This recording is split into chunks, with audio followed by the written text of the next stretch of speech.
really have sort of followed the games from the beginning. They've come on so much, it's really good to see. You can see in the game that huge amounts of effort goes into making it like the film. The team works very closely with the movie makers. What that relationship gives us is an ability to make a movie game that's so authentic. Particularly around Hogwarts, you really get a sense of the castle, the space. They give you a sense of the time of day. Not only can you play the game as Harry running through the castle, but you can also stop and look around. It's probably the most complete castle we've built yet.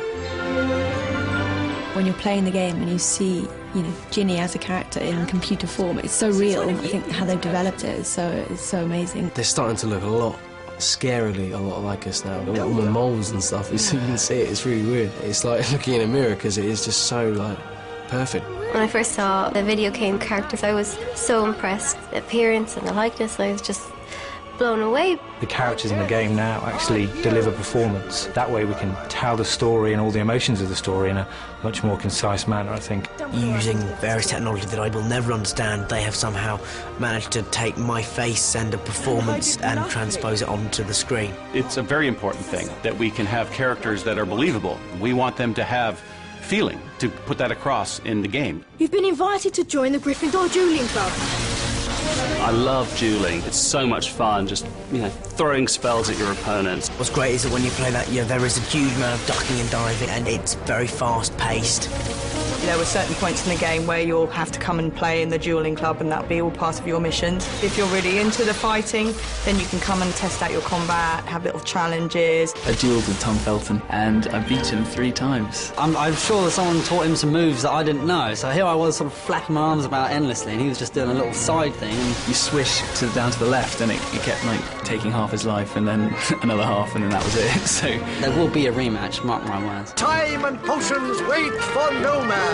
Because potions are obviously so important to the plot in this film, you can pour the ingredients in yourself and you can stir them and fan the flames underneath a cauldron. You had to wave all the fire up and mix it around. I did it really well the first time, and the second time I failed the task. The kind of concocting of all these different things, I think that's brilliant fodder for a game. Being able to actually have a cauldron in front of you and use ingredients such as armadillo bile and other revolting things, the fans will love it.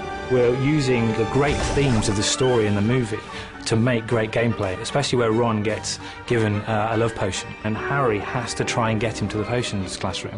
On the way, of course, he's trying to chat up every object in sight, both animate and inanimate. Romilda, that's a pretty name for a pretty witch. If I picked a favourite potion, it would be Felix Felicis, because it's liquid luck. I just think having that, you know, if you're kind of having a bit of a rubbish day and you could just take a little bit of Felix Felicis and everything would be transformed to go your way. You think that would work?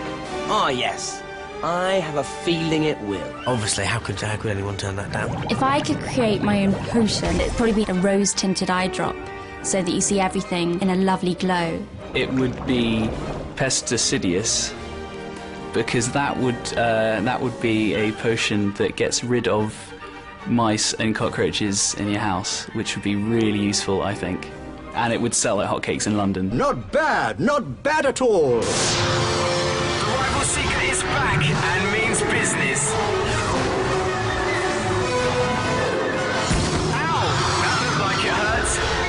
This year is a really important year for Harry. He is the Quidditch captain. We've got him playing the Seeker in the Quidditch matches. It's kind of wonderful to be able to play Quidditch again without having to actually film it and be on a broomstick and endure the pain that involves. I saw what the Quidditch stand is going to look like as well. It's going to be pretty amazing. How can you have Potter without some good flying? You know, there's no end to what we can do here. Fantastic! Some of the tricks and skills are pretty cool. There's lots of barging. It's quite physical, so it's going to be very like the movie in that respect. We get to give the fans the experience of what it's like to get to the Quidditch pitch. And then when they get there, they get to play Quidditch. It doesn't really get any better than that, I don't think. And Harry wins the match for Gryffindor!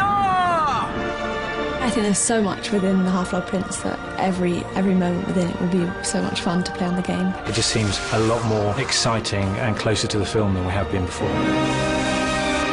The thing I like about the game is, you know, it gives me a chance to feel like I'm really performing the spells when you have a reaction from the screen. It really does give you a full experience of the Harry Potter world.